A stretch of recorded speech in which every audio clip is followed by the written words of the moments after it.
السلام علیکم۔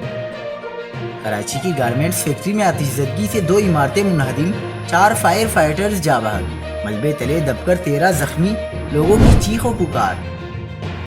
تازہ ترین ویڈیوز کے لیے چینل کو سبسکرائب کر کے بیل آئیکن اور آل نوٹیفیکیشن پر کلک کریں۔ آپ کو بتاتے چلیں کہ نیو کراچی کے سیکٹر B16 میں 2 فیکٹریوں میں آگ لگنے کے واقعے میں متاثرہ دونوں عمارتیں زمین بوس ہو گئیں۔ ملبے تلے دب کر 4 ریسکیو اہلکار جاں بحق ہو گئے، متعدد زخمی ہوئے۔ نجی بیڈ شیٹ کمپنی میں بدھ کو آگ بھڑک اٹھی تھی، جو جمعرات کی صبح تک شدت اختیار کر گئی۔ آگ کے باعث عمارتیں کمزور ہو گئیں۔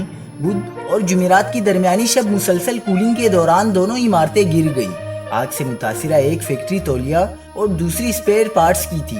ملبے کے نیچے سے 4 ریسکیو اہلکاروں کی لاشیں نکال لی گئی ہیں۔